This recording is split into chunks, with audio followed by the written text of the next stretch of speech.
The Neteru Before Olympus by Ru. You know what's interesting to me? Every time society wants to describe strength, beauty, intelligence, power, they always say things like, he's built like a Greek god, or she looks like a goddess from Olympus.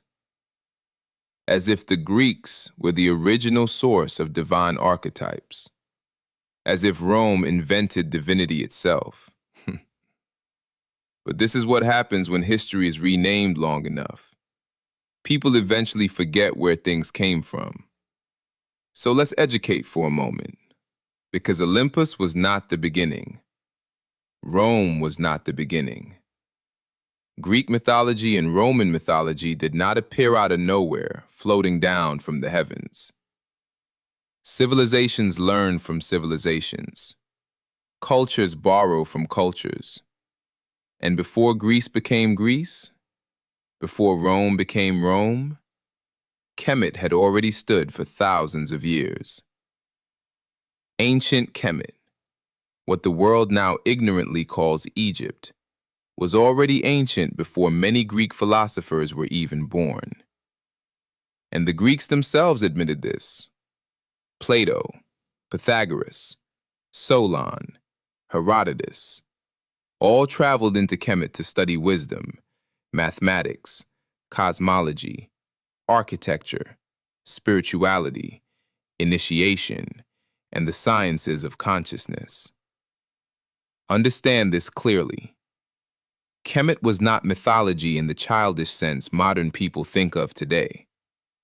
The Neteru were not comic book superheroes flying around throwing lightning bolts for entertainment. The Neteru represented principles, forces, functions of existence itself. Ra represented the solar cycle and divine illumination. Tahuti represented wisdom, language, balance, writing, and cosmic intelligence. Aset represented divine intuition and sacred motherhood. Heru represented elevated consciousness and the victory over chaos. Ma'at represented truth, harmony, reciprocity, and cosmic order. These were not random gods. These were observations of the laws governing existence. And this is where people become confused, because the Greeks took many of these principles and anthropomorphized them deeper into personalities and dramas. Zeus mirrors aspects of Amun and Ra mixed together. Hermes reflects heavy influence from Tahuti. Isis in Greek tradition is directly Auset. Serapis was literally a Greco-Egyptian hybrid deity created during the Ptolemaic period to merge Greek and Kemetic systems together. And Rome? Rome borrowed heavily from Greece, the same way Greece borrowed heavily from Kemet.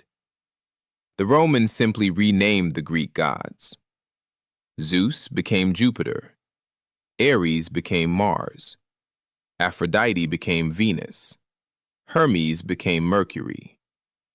So when modern society screams Greek gods with awe and reverence, what they often fail to realize is they are praising branches while ignoring the root. Kemet influenced Greece. Greece influenced Rome. Rome influenced the Western world. And now the descendants of the influence often pretend the source never existed. But let's go even deeper. The major difference between the Neteru and the Greek or Roman gods is purpose. The Neteru were tied directly to cosmic balance and the understanding of nature. They were principles to embody and align with. While Greek and Roman mythology became increasingly centered around human-like emotional drama, jealousy, lust, revenge, conquest, politics. The Greeks humanized divinity. Kemet universalized it. One system focused heavily on observation of cosmic law, The other evolved more into storytelling around personalities. And there's nothing wrong with mythology as storytelling, but understand the distinction. Because when you say somebody is built like a Greek god, you are unknowingly speaking through a chain of influence that stretches all the way back into the Nile Valley. And this is why naming, is so important. Because once the names change long enough, people forget the origin. Kemet became Egypt. Aset became Isis. Heru became Horus. And eventually, the world was taught to look at Greece and Rome as the birthplace of civilization, while Kemet was reduced to mysterious ruins. But the stone remembers. The temples remember. The stars remember. And the Greeks themselves remembered enough to travel there seeking wisdom. So this is not about disrespecting Greece or Rome. This is about restoring historical balance, understanding lineage, understanding influence, understanding that civilizations are connected.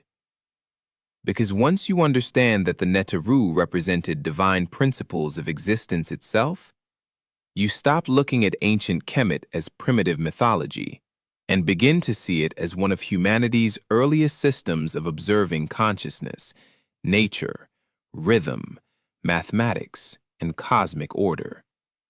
And perhaps that's why Tahuti still echoes through history today. Because wisdom cannot truly be erased, only renamed. Ashe.